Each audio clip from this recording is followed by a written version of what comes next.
சித்தியும் ஞானமும் செந்தமிழ் கல்வியும் சிறந்துயர்ந்த பக்தியும் யோகமும் வேதாந்த மார்க்க பரமகின்ப முக்தியும் தந்தருள சத்குருவாய் எழுந்தருளும் ஞான சித்தி விநாயகர் செந்தாமரை கடல் போற்றிடுவோம். கல்லாலின் புடையமர்ந்து நான்மறை ஆரங்கம் முதல் கற்ற கேள்வி வல்லார்கள் நால்வருக்கும் வாக்கிறந்த பூரணமாய் மறைக்கும் அப்பாலாய் எல்லாமாய் அல்லதுமாய் இருந்ததனை இருந்தபடி இருந்து காட்டி சொல்லாமற் சொன்னவரை நினையாமல் நினைந்து பவத்தொடக்கை வெல்வாம். குருவே சிவமென்று கூறினான் நந்தி, குருவே சிவமென்று கூறினர் குறித்தோர், குருவே சிவனுமாய் கோனுமாய் நிற்கும் குருவே உரை உணர்வற்றதோர் கோவே. முக்தரை பகைவரென்றும் மூர்க்கரை உறவரென்றும் பித்தராய் அநேக ஜன்மம் பிறந்திறந்துழலுவோர்க்கு பக்தியால் யோகம் காட்டி யோகத்தால் ஞானம் காட்டும் சத்திய ஞானானந்த சத்குரு பாதம் போற்றி.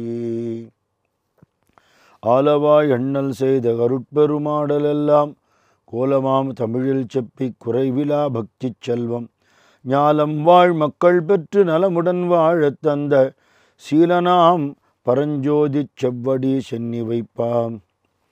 மல்குக வேத வேள்வி வழங்குக சுரந்து வானம் பல்குக வளங்கள் எங்கும் பரவுக அறங்கள் இன்பம் நல்குக உயிர்கட்கெல்லாம் நான்மறை சைவம் ஓங்கி புல்குக உலகமெங்கும் புரவலன் செங்கோல் வாழ்க.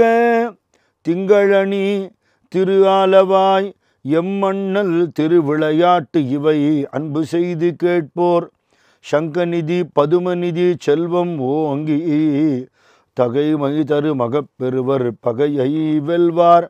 மங்கள நன்மணம் பெறுவர் பிணி வந்து எய்தார் வாழ்நாடு நனி பெறுவர் வானாடெய்தி புங்கவராய் அங்குள்ள போகம் மூழ்கி புண்ணியராய் சிவனடிக்கீழ் நன்னி வாழ்வார்.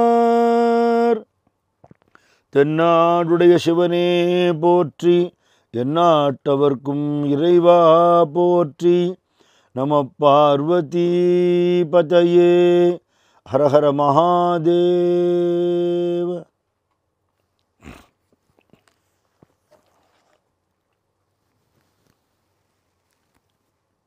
நல்ல பக்குவமுள்ள சிஷ்யராக வாதவூரடிகள் சாமியுடைய கருணையை எதிர்பார்த்து கொண்டு நிற்க பகவான் அனுகிரகம் பண்ணுறார்னு சொல்கிறார். தபோவனத்தில் சத்குரு ஞானானந்த சுவாமி சொல்லுவார், நன்னா சமைச்சு போடுறவாளுக்கு நன்னா சாப்பிட்றவாளை கண்டா பிடிக்கும்பார். எனக்கு பிபி இருக்குது, சுகர் இருக்குது, இது வேண்டாம் அது வேண்டாங்கிற வாழ்க்கை பரிமாறுறதுக்கு பரிமாறாமே இருந்துடலாம். ஆசையாக சாப்பிட்ற வாழ்க்கை நன்னா போடுறதுக்கு பிரியப்படுவா. இது மாதிரி நல்ல சத் சிஷ்யனாக இருந்துவிட்டா அந்த சிஷ்யனுக்கு அனுகிரகம் பண்ணுறதுக்கு குருநாதருக்கு ஒரு சந்தோஷம் ஏற்படும். வாஸ்தவத்தில் குரு சிஷ்யனோட உறவு எப்படி சொல்கிறது அப்படின்னா, சிஷ்யனோட ரூபத்தில் குருநாதரே தான் இருக்காருன்னு சொல்கிறது, எக்ஸ்டெண்டட் ஃபார்ம். அதனால் அந்த பரம்பரை வர வர வர அந்த மூல குரு யாரோ அவரே தான் இத்தனை வடிவத்தில் இருக்காருன்னு அர்த்தமாயிடுறது. அப்படி சிவபெருமானே வந்து உபதேசம் பண்ணக்கூடிய அளவுக்கு ஒரு பக்தியும் ஸ்ரத்தையும் உருக்கமும் இருக்கிறதாக மணிவாசகர் சரித்திரம் சொல்லப்படுறது.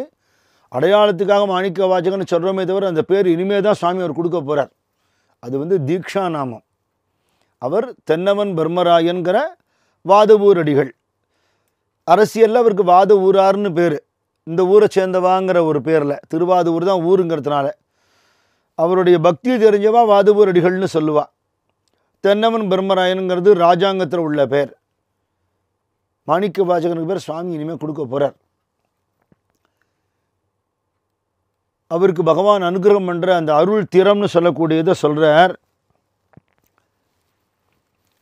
அண்ணல் வேதியர் ஒழுக்கமும் அன்பும் கண்டு யாக்கை உள்ளிலாவு உயிர் பொருள் புனலுடன் கவர்ந்து உள்ள கண்ணினால் மலம் கழிய இப்பத கமலமும் சூட்டி வண்ணமாமலர் சங்கரம் சென்னி மேல் வைத்து.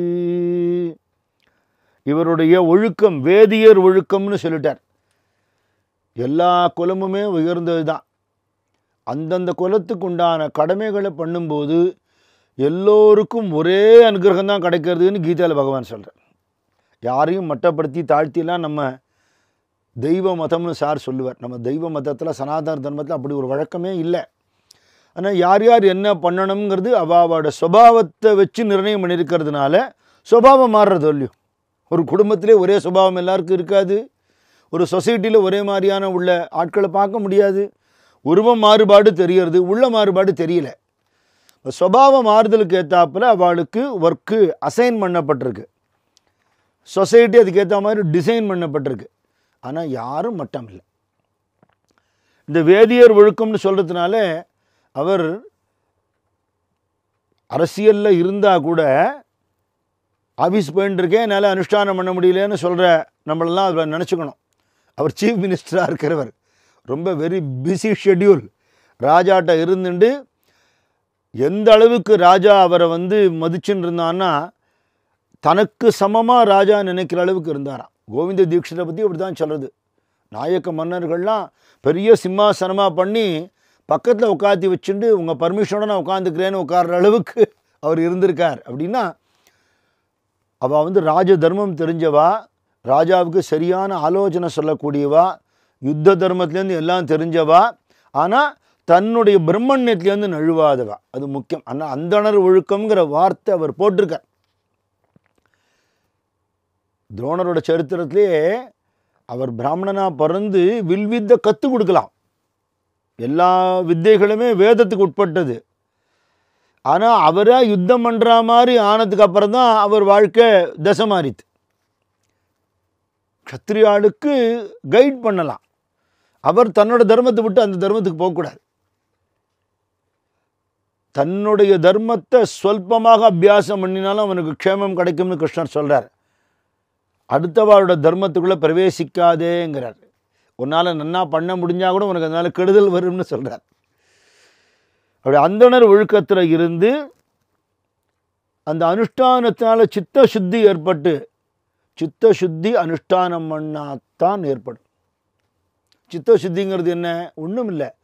நம்ம அதில் பாத்திரம் தேய்க்கிறோம் இல்லையோ, அதுதான் சத்பாத்திரமாக இதை தேய்ச்சிக்கிறதுக்கு தான் சித்த சுத்திங்கிறது. மனசு தூய்மையாக இருக்கணும் அப்படிங்கிறது தான். மனத்துக்கண் மாசிலநாதல் அனைத்தரன் ஆகுல நீரபிரன்னு வள்ளுவர் சொல்கிறார். சித்த சுத்தி தான் பிரதம தர்மம். மனசு அழுக்காக இருந்துடுத்துன்னா கோவிலில் பிரசாதம் கொடுக்குறா, நான் ஏதோ ஒரு பாத்திரத்தை எடுத்து போயிட்டேன், இந்த பாத்திரமே நன்னா இல்லையா, போய் அலுமினியம் வாங்க அப்படிமாலாம் இல்லையா. பகவானோட கிருபை கிடைக்கணும்னா சத்பாத்திரமாக இருக்கணும்னு சொல்லுவா இல்லையா. அந்த சத்பாத்திரமாக இருக்கணும்னா அதுக்கு என்ன வேணும்? அனுஷ்டானம் வேணும். அந்தந்த குலத்துக்கு உண்டான தர்மம் உனக்கு என்ன விதிச்சிருக்கோ அதை நீ பண்ணு போகிறோம். அப்படி அந்த அந்தணர் ஒழுக்கம் இருந்து அதனால் அன்பு உண்டாச்சு. சித்த சுத்தி வந்தால் தான் பக்தி வரும், பக்தி வந்தால் தான் ஞானம் வரும், ஞானம் வந்தால் தான் முக்தி மோட்சம். அது ஒரு கிரமம். அது இந்த அடிப்படையே இல்லைன்னுட்டா அப்புறம் பக்திங்கிறது என்ன ஆகும்? பகல் வேஷம், பாசாங்கு. ஞானம்ங்கிறது என்ன? புக்கிஷ் நாலேஜ், ஏட்டு சுரக்கா. அப்போ மோட்சங்கிறது கிடையவே கிடையாது. நம்மளே நம்ம ஏமாத்தின்னு பெறத்தையாரி ஏமாத்துறதா போயிடுங்கிறதுனால தான் நம்ம மகான்கள் பெரியவாள்லாம் என்ன சொல்கிறா? குல தர்மத்தை பேணுங்கள், உங்கள் கர்ம அனுஷ்டானங்களை பண்ணுங்கன்னு ஏன் திருப்பி திருப்பி சொல்கிறா? சித்த சுத்தி வந்தால் தான் அடுத்தபடிக்கு நம்ம போக முடியும். அப்படி அந்தணர் ஒழுக்கம், அன்பு இதெல்லாம் அவர்கிட்ட இருக்க, நல்ல அன்பு பக்தி உண்டாகி அப்படியே உருகிற நிலையில் இருக்கார். அப்புறம் அவர்கிட்ட சமர்ப்பணம், குரு தட்சணை கேட்கணுமோ இல்லையா? குரு உபதேசம் பண்ண போகிறார், தட்சணை வேணுமோ இல்லையா? என்ன தட்சணை அப்படின்னா, எனக்கு இவ்வளோ லேண்டட் ப்ராப்பர்ட்டி கொடு, இவ்வளோ கேஷ் கொடு, நான் ஆசிரமத்தில் இந்த ஒரு விங் ஒன்று கட்டின்னு இருக்கேன், அதை நீ ஸ்பான்சர் பண்ண, லேட்டஸ்ட்டாக எனக்கு ஒரு கார் வந்திருக்கு, அதை வாங்கி கொடு அப்படிலாம் கேட்டுவிட்டாருன்னா அவர் குருவாக மாட்டார் இல்லையா, வேறு குருவாயிடுவார். உபதிரவம் தான். கொள்ளினும் நல்ல குருவினை கொள்கைங்கிறார் திருமலர். உத்தம குருவை போய் சரணாகதி பண்ணு, உள்ள பொருள் ஆவி அனைத்தும் ஈகங்கிறார். அவர் எதிர்பார்க்கறது என்ன? ஆத்ம சமர்ப்பணம் தான். ஒன்றை கொடுத்துடு, உன் ப்ராப்பர்ட்டி எனக்கு வேண்டாம், நீ எனக்கு ப்ராப்பர்ட்டியாக வந்துடும். அதை தான் கொடுத்தாருன்னு சொல்கிறார் இவர்.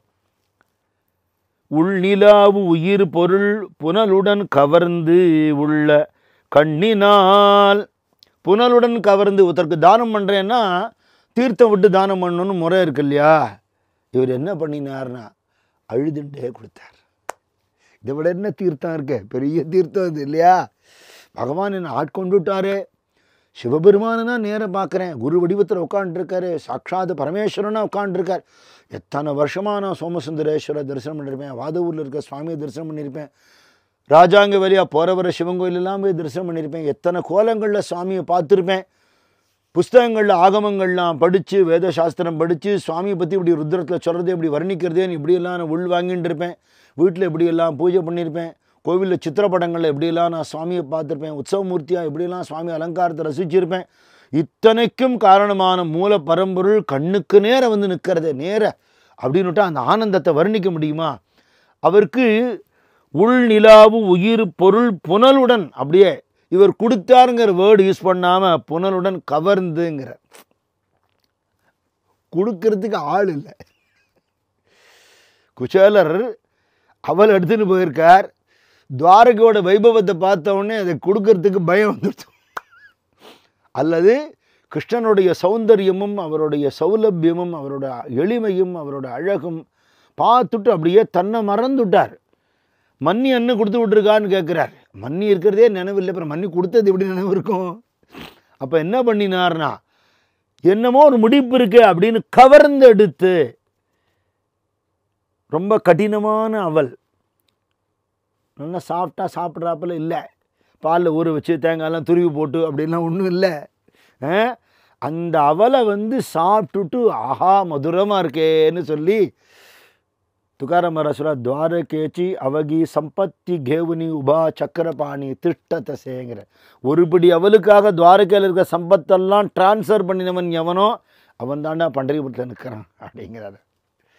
கவர்ந்து இல்லையா, காந்தம் இரும்பு போல் கவர்ந்து என்னோடு கலந்து இருப்பாய் அருணாச்சலாக ரமண பகவான் கவர்ந்து விட்டார் சுவாமி. இவர் உடல் பொருள் ஆவி ஈந்தார்னு அது என்னுடைய சரீரத்தை உங்களுக்கு கொடுத்துட்டேன், என் மனசை கொடுத்துட்டேன்னு சொல்கிற லெவல்லையே அவர் இல்லை, அப்படி ஒரு லெவலில் இருக்கார். அந்த காட்சியை கொஞ்சம் கற்பனை பண்ணி பார்த்தா, இந்த குருந்த மரத்தடியில் சுவாமி பரமேஸ்வரன் தேஜோமயமாக சிவபெரும்பொருள் உட்கார்ந்துட்டு இருக்கிறதும், குருநாதர் ரூபத்தில் ஏகப்பட்ட அடியார்கள் இருக்கிறதும், வேத கோஷமும் ஆகமமும் பாராயணமும் புராணமும் நாம சங்கீர்த்தனமும் இருக்கிற அந்த சன்னிதானத்தில் அந்த பிரத்யக்ஷமான சிவபெரும்பொருளை பார்த்துட்டு இவர் அப்படியே உருகி தன்னை சமர்ப்பணம் பண்ணார்னா அது எப்படி ஏற்பட்ட ஒரு காட்சியாக இருந்திருக்கும் அது இல்லையா? உள்ள கண்ணினால் மலம் கழியங்க ஒரு பார்வை பார்த்தார். அந்த பார்வையிலேயே அவருடைய ஜீவபோதம் அழிந்து சிவபோதம் ஏற்பட்டது. அதாவது நம்ம தேகாத்ம புத்தி நமக்கு இருக்கு, சரீரம் நான் சரீரம்ங்கிற எண்ணம் இருக்கு. இந்த சரீரம் நான்கிற எண்ணம் போய் ஜீவாத்ம புத்தி வரணும், இதுக்குள்ளுக்குள்ளே இருக்கிற ஒரு ஜீவன் நான்கிற எண்ணம் வரணும்.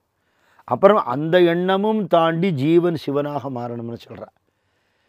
கோவிலில் இத்தனை பிரகாரம்லாம் வச்சுருக்கேன், என்னென்னா இதெல்லாம் ஒரு ஒரு ஸ்டேஜ், இந்த பிரகாரம் தாண்டி அந்த பிரகாரம் தாண்டி அதை தாண்டி தாண்டி தாண்டி உள்ளே போய் தான் சாமியை பார்க்குறோம் இல்லையா?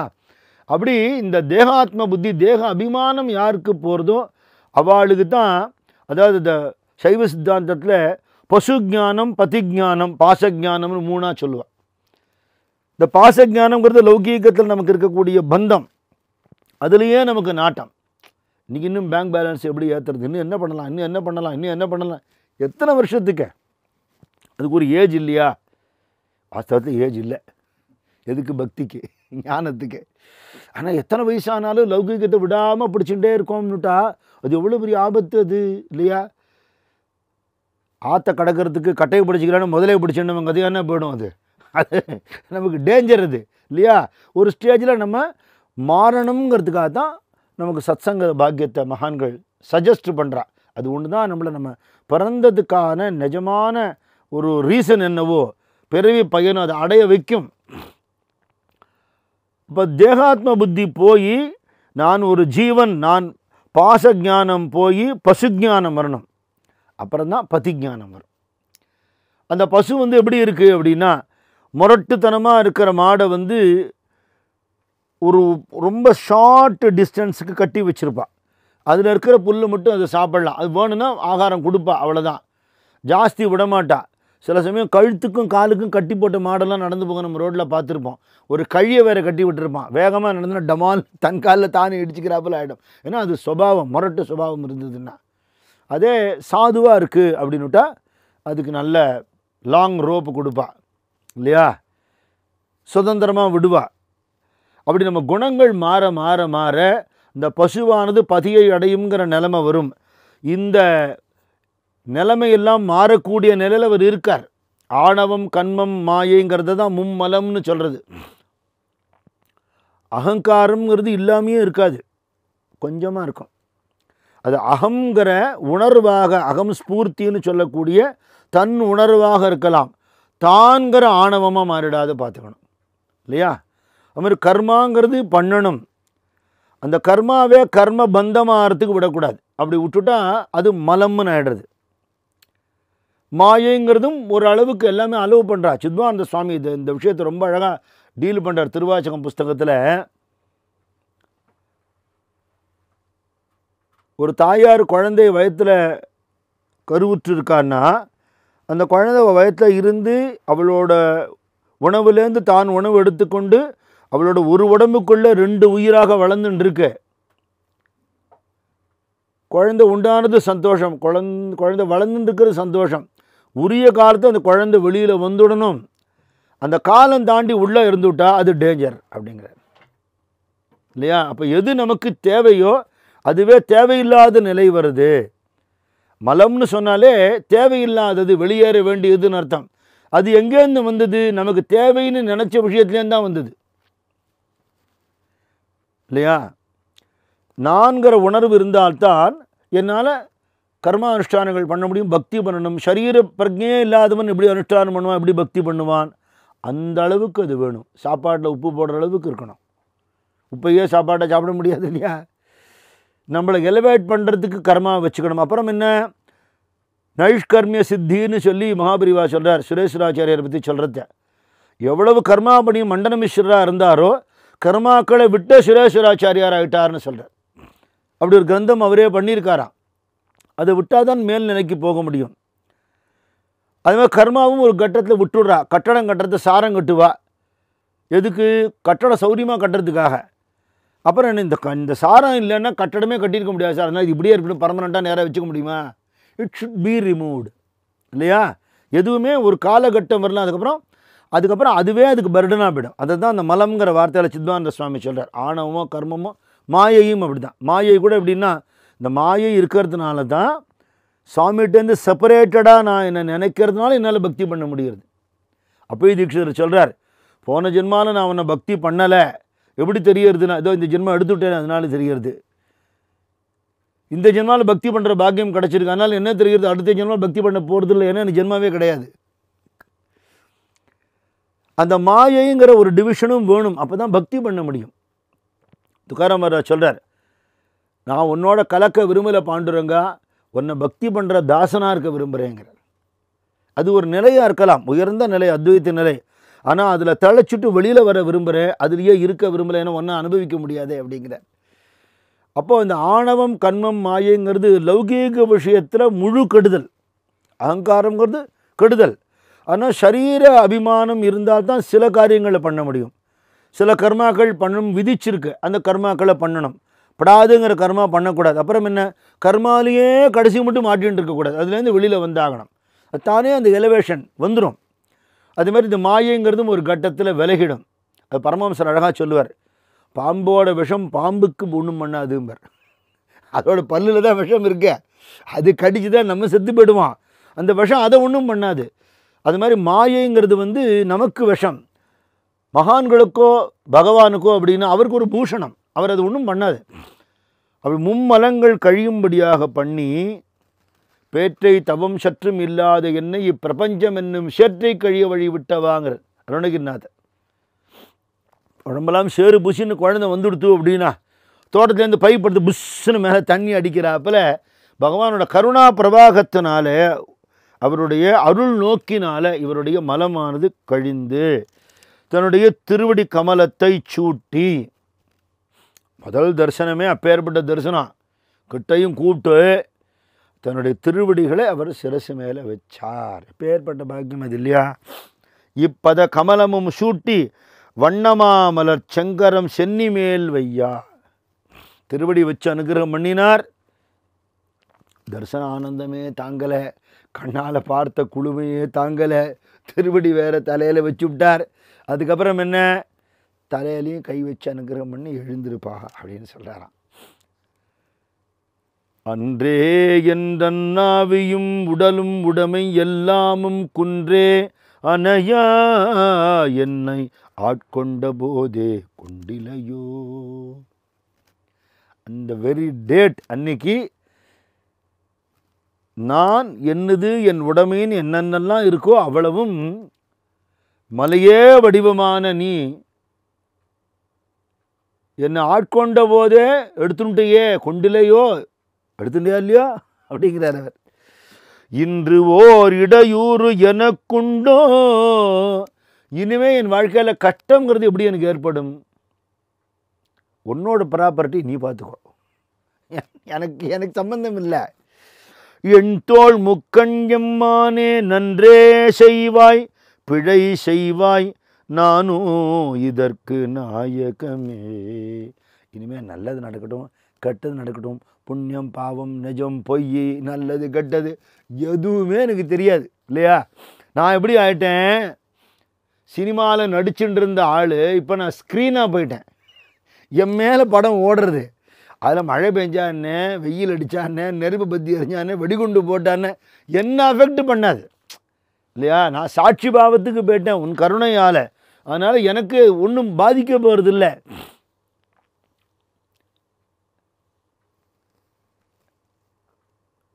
சூக்ஷ்மமாகி ஐந்தெழுத்தினில் சுற்றிய பாச வீக்கி நீக்கி மெய்யானந்தம் விளை நிலத்து உய்த்து போக்கு மீட்சியுள் புறம் விழா பூரண வடிவமாக்கினான் ஒரு தீபகம் போல் வரும் மண்ணல். ஸ்தூல பஞ்சாட்சரம் சூக்ஷ்ம பஞ்சாட்சரம்னு இருக்கு. ஸ்தூல பஞ்சாட்சரம்ங்கிறது நம்ம எல்லாரும் பஞ்சாட்சரம்னு சொல்கிறோமே, அப்படி நமசிவாய மந்திரம். சாதாரணமாக நம்ம வழக்கத்தில் சொல்கிறதுங்கிறது பகவானோட நாமம்னு எடுத்துக்கலாம். சிவபெருமான்கிற மங்கள வடிவமான ஸ்வரூபத்தை நான் வந்தனம் பண்ணுறேன்னு அர்த்தம். அதே சூக்ஷ்ம பஞ்சாட்சரம்ங்கிறது சிவாய நம அப்படிங்கிறது. இதுக்கெல்லாம் ரொம்ப பெரிய வியாக்கியானங்கள்லாம் உண்டு. அது இப்போ அதுக்குள்ளே போக முடியாது, நம்மளால் அவகாசம் இல்லை. சைவத்தில் இது ரொம்ப முக்கியமானது. ஸ்தூல பஞ்சாட்சரம் சூக்ஷ்ம பஞ்சாட்சரம்னு இருக்கிறது குரு உபதேசத்தை எடுத்துகிட்டு தான் சொல்லணும். அதனால எப்படி வேதத்தில் யஜுர்வேதம் 4 வேதத்தில் அது முக்கியம், அதில் ஸ்ரீருத்ரம் முக்கியம், அதில் பஞ்சாட்சரம் முக்கியம், அதில் சிவாங்கர எழுத்து முக்கியம்னு சொல்கிறாப்புல இந்த நாமாவா ஜபிக்கும்போது அதுக்கு பெரிய நியமங்கள் கிடையாது. அப்படி சொல்லலைன்னா அவன் பாபின்னுட்டார் திருமூலர். சிவசிவ என்கிறர் தீவினையாளர்னுட்டார். சாதாரணமாக கூட சிவநாமன் சொல்லலைன்னா அவன் பாபின்னுட்டார். சிவசிவ என்றிட தீவினை மாளுங்கிறார். எல்லா பாபங்களும் போகக்கூடிய ஒரு சக்தி அதுக்கு உண்டு. சிவசிவ என்றிட தேவரும் அவர். நீ சொல்லிக்கொண்டே இருந்தால் தேவர்களோட நிலைமைக்கு போயிடுவே. அப்புறம் என்ன, அப்பவும் விடாமல் சொல்லிட்டே இருந்தா சிவசிவ என்ன சிவகதி தானே. ஒரு சாதாரண பவத்தில் இருக்கிற ஒத்தனை சிவமாக்குற சக்தி அந்த 2 எழுத்துக்கு உண்டான். அப்படி சுவாமியோட ஒரு நாமாவுக்கு ஒரு கேட்டகரி உண்டு. அப்படி சிவாய நமன்னு சொல்லக்கூடிய சூக்ஷ்மமான பஞ்சாட்சரத்தை உபதேசம் பண்ணினார்னு சொல்கிறது. அவரே பின்னாடி அதை பாடுறார். யானே ஓர் தவம் செய்தேன் சிவாய நம என பெற்றேன். தபஸ் பண்ணினதுனால எனக்கு அது கிடைச்சதுன்னு சொல்ல மாட்டேன், அது கருணையால் கிடைச்சது. அது சொன்னதே எனக்கு தபஸ்ன்னுட்டார். பகவானோட நாமம் சொல்கிறதுங்கிறது ஒரு தபஸ் அப்படின்னா அதுன்னு அவ்வளோ பெரிய விஷயமாண்ணா, நிஜமாவே அவ்வளோ பெரிய விஷயந்தான். அப்படி சொல்லிட முடியுமா நாள் பூரா? இல்லையா? ஒரு நாள், என்னைக்காவது ஒரு நாள் அட்லீஸ்ட், ஒரு சிவராத்திரியோ ஒரு பிரதோஷமோ ஏதோ ஒரு நாள் நீ காத்தாலேருந்து சாயந்தரம் மட்டுக்கும் நான் நாம ஜபம் பண்ணுறேன்னு ஒரு நாள் நம்மளால் இருக்க முடியுமா? இம்பாசிபிள். அது ரொம்ப சுலபமான வழிதான். 4 பக்கம் 4 நெருப்பை முட்டின்னு ஒத்த காலம் நிற்கிற விஷயம் இல்லை, ஜலத்தில் கழுத்து மட்டும் நிற்கிற விஷயம் இல்லை, பட்னி கிடக்கிற விஷயம் இல்லை, எந்த விதமான கடின சாதனையும் இல்லை, வெகு சுலபமானது. ஆனால் 4 வேதமும் 6 சாஸ்திரங்களும் 18 புராணங்களும் 18 உபபுராணங்களும் 108 உபனிஷத்தும் சொல்கிறதோட சாரம் அந்த 2 எழுத்தில் இருக்குது. இது நமக்கு தெரியும், படிச்சிருக்கோம். ஒரு நாள் இன்றைக்கி உட்காந்து நான் எவ்வளோ முடியுமோ அவ்வளோ நாமம் சொல்வேன்னு நம்மளால் இருக்க முடியறதான்னு முடியலையே. ஞானேஸ்வர் மகாராஜ் சொல்கிறார், எந்த வாய் அரட்டை அடிக்கிறதோ அந்த வாயில் நாம எப்படிடா வரும்? அனந்த வாச்சாட பரளதி பரளங்கிறார். சாட்டர் பாக்ஸ் அப்படின்னு இருக்கிறவன் அவன் எப்படி நாமாவளி சொல்லுவான்? Chatter box cannot be a sanding box, இல்லையா? வராது. ஆனால் அப்படி சொல்லிட்டா, யானே ஒரு தவம் செய்தேன் சிவாய நம என பெற்றேன், தேனா இன்னமுதமாய் தித்திக்கும் சிவபெருமான் தானே வந்து என் உள்ளம் புகுந்து என்னை ஆண்டு கொண்டான். எப்பேற்பட்ட விஷயம்! அப்படி சூக்ஷ்ம பஞ்சாட்சரத்தை கொடுத்து இவருடைய பாச வினைகள்லாம் நீக்கி நிஜமான ஆனந்தம், மெய் ஆனந்தம்னு சொல்லக்கூடிய சிவத்தில் ஆழ்ந்து ஆத்மஸ்வரூபத்தில் ஆழ்ந்து இருக்கக்கூடிய நிலை. இப்போ நமக்கும் ஆனந்தம் கொஞ்சம் கிடைக்கிறது. என்ன? நல்ல விஷயம் கேட்கும்போது கிடைக்கிறது இல்லையா? அதுக்கு என்ன பேர் தெரியுமா? ஸ்ரோத்ரானந்தம் இருக்குது. ஸ்ரோத்திரம்னா காது, கேட்கறது. நல்ல விஷயத்தை கேட்கும்போது நல்ல இசை கேட்குறோம், நல்ல வேதபாரணை கேட்குறோம், நல்ல பஜனை கேட்குறோம், நல்ல விஷயங்கள் கேட்குறோம். நம்மளை அறியாமல் மனசை லைக்கத்தான் இருக்குது, இல்லைன்னு சொல்ல முடியாது. ஒரு ஆனந்தம் தான் அது. It is not an enjoyment, it is a bliss. But ஸ்ரோத்ரானந்தம் எப்போ நிற்கிறது அப்படின்னுட்டா நம்ம அதுலேருந்து வெளியே வந்தோடனே அது போயிடுறது. சாமியை பார்க்குறோம் கண்ணால், அவ்வளோ அழகாக இருக்கார் பகவான், அலங்காரம். அது நேத்ரானந்தம் இல்லையா? அப்புறம் என்ன அப்படி பார்த்துன்னே நின்றுருக்கோமா? இல்லையே, இல்லையா? அர்ச்சகரை விரட்டினாலும் விரட்டாட்டாலும் நம்மளே ஓடி வந்துடுறோம். ஃபோன் அடித்த மாதிரி தோன்றது, வெளியில் வந்து பார்த்தா ஒன்றும் இல்லை. லோன் வேணுமான்னு கேட்குறான் அவனாவது. எதுக்கோ ஓடி வந்துடுறோம் சுவாமியை விட்டு. நேத்ரானந்தத்தை அனுபவிக்க முடிகிறதா? எத்தனை கோவில் இருக்குது, எவ்வளோ சுவாமியை நம்ம அனுபவிக்கலாம். வீட்டில் இருக்கிற சுவாமி உத்து பார்க்குறதுக்கே நேரம் இல்லை நமக்கு. நிஜானந்தம்ங்கிற மெய்யானந்தம் கொடுத்தாருங்கிறார். அப்படின்னா அதுலேருந்து மூழ்கி வெளியில் வராத நிலையில் போக்கு மீட்சியுள் புறம்பிலா பூரண வடிவமாக்கினான். போக்குவரவில்லாத நிலை அப்படின்னா என்ன அர்த்தம்? அப்போதைக்கு நல்லா இருந்தது சார், அப்புறம் பழையபடி ஆகிட்டேன் சார் அப்படின்னு சொல்லாதபடிக்கு, இல்லையா? போக்கும் வரவும் புணர்வும் இல்லா புண்ணியனே சிவபுராணத்தில் சொல்கிறார் அவர். அந்த ஒரு உன்னதமான நிலையை அவருக்கு கொடுத்து, ரொம்ப அழகான வார்த்தை இந்த இடத்துல சொல்கிறார். ஒரு தீபகம் போல் வரும் அண்ணல்ங்கிறார். தீபகம்னு சொன்னால் பார்வை விலங்குன்னு அர்த்தமா. அப்படின்னா என்ன? ஒரு மானை பிடிக்கணும்னு சொன்னால் மனுஷா வந்தால் நிற்குமா? ஓடி போயிடும். அந்த ஸ்பீடுக்கு நம்ம ஓட முடியுமா? ஓடவே முடியாது. அப்போ எப்படி பிடிக்கிறது அப்படின்னா, மான் எதை கண்டு ஓடாது? மானை கண்டா ஓடாது. அதனால் ஒரு மானை ஏற்கனவே பிடிச்சி வச்சுருந்த மானை அது காலில் ஒரு கயிறு கட்டியிருக்கோம், அது வெளியில் தெரியாதபடிக்கு பண்ணி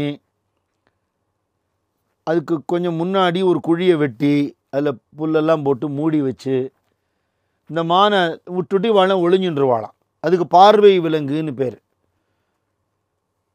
உடனே மான் வந்து பரவாயில்லையா, நம்ம குரூப் ஒன்று நிற்கிறதே, நம்ம ஆள் ஒன்று அப்படின்னு கிட்ட வந்து அதுக்கிட்ட பழகணும்னு வரும் பொழுது தவறி குழியில் விழுந்துடும். இது மாதிரி பகவான் மனுஷ வடிவத்தில் வரார் ஞானிகளாக. தன் கடை கண்ணினால் தாயன அறிவுரை சாற்று தந்தையும் போலே மண்ணிடை மானினால் மான் பிடிப்பார் போலே வந்தருள் சத்குருவாய் விண்ணவர் சிவரத்னகிரி திருவடி நீங்கா மேன்மை ஞான ஆனந்தர்பால் கண்மணி ஒப்பவர் கருதுவார் பிணி நீக்கும் ஞானபுரீஸ்வரனே. ஞானபுரீஸ்வரர் தேவாரம். மண்ணிடை மானினால் மான்பிடிப்பார் போல வந்தருள் சத்குருவை. ஒரு வயசான தாத்தா ஒரு பெரியவர் அப்படின்னு நினச்சி நீ பேசினா ஒன்றை குழியில் தள்ள மாட்டான், குழியிலேருந்து தூக்கி விடுவான். நம்மளை மாதிரி இருக்கான்னு தானே அவளை நம்பி நம்ம போகிறோம் இல்லையா? அவர் பகவானாகவே காட்சி கொடுத்தாருன்னு கிட்ட போக முடியுமா? பயப்படுவோம். அந்த தேஜஸ் தாங்குமா, அந்த பராக்கிரமம் தாங்குமா இல்லையா? சுவாமியாகவே வந்துவிட்டார்னா நம்மளால் பார்க்க முடியாது. சௌலபிய ரூபமாக வந்தால் தான் பார்க்க முடியாது. சௌலபியமாக எடுத்த வடிவம் தான் பார்வை விலங்குங்கிற. அப்படி வந்த வடிவத்தினால நம்ம சுவாமி, நம்ம பெரியவா, நம்ம சார் அப்படின்னு போகிறோம் இல்லையோ, பழகிறோம் இல்லையோ, அது எங்கே கொண்ட விடுறது அப்படின்னா நம்மளை அந்த நிலைக்கு ஆக்கிற மட்டுக்கும் அவள் வய மாட்டான் இல்லையா?